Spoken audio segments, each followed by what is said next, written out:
Hello, everyone, and welcome. I'm Mr. Rita Adel, and today we have a wonderful story for you.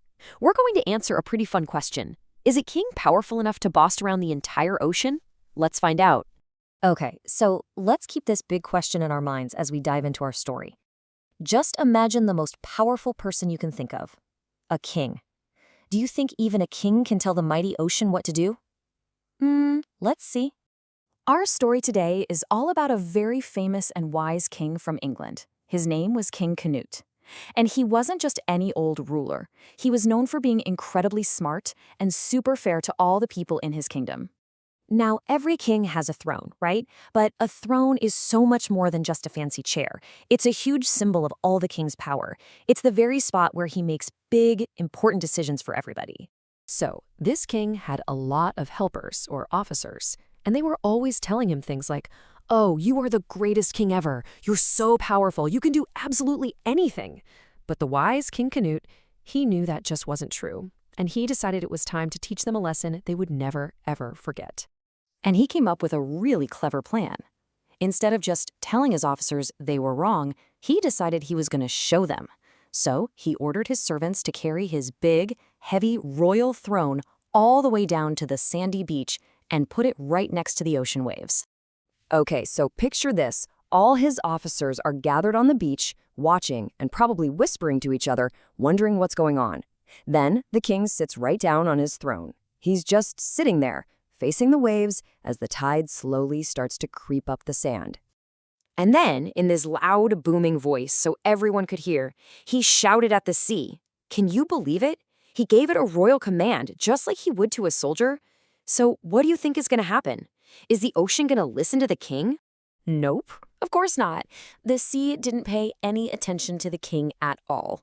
The tide just kept rolling in, doing its thing, and pretty soon little waves were splashing right over the king's feet and soaking his royal shoes. The ocean just kept being the ocean. But here's the crazy part. King Canute wasn't angry. He wasn't even a little bit surprised. Actually, he smiled. This was the exact lesson he wanted everyone to see with their own two eyes. He turned to his officers and explained that a king's power, yeah, it's pretty great, but it's tiny compared to the power of nature. He showed them that no person, not even the most powerful king on the entire planet, can command the wind to stop blowing or the ocean to stop moving. And you know what? There's real science behind this. The tides aren't magic. They're actually caused by the moon way up in the sky. As the moon travels around the Earth, its gravity gives a little pull to all the water in our oceans. And that pull is what creates high and low tides. Now that is a power much, much greater than any king's command. So, King Canute taught everyone a really big lesson. Now let's look at some of the important words from his story with a super fun vocabulary challenge. You ready? Okay, first question, and we definitely saw this one earlier in our story. What is a throne? Is it A, a king's special chair, B, a king's boat, or C, a king's hat? Take a second. What do you think? You got it. A throne is A, a king's special chair. You have been paying excellent attention. Great job. The wise king gave his officers some pretty good advice, didn't he?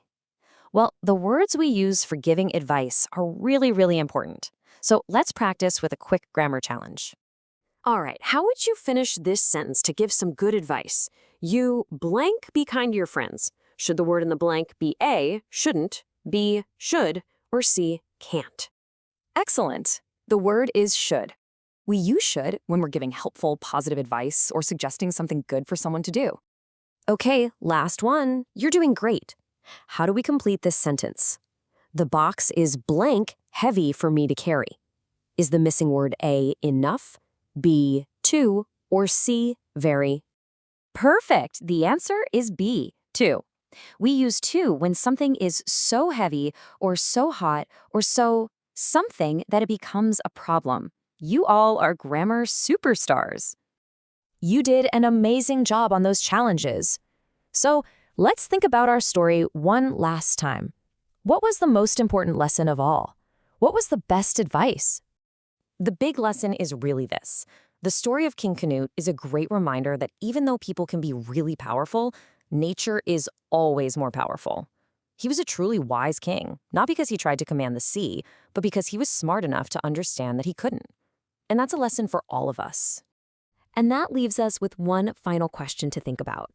Nature teaches us about power and about patience.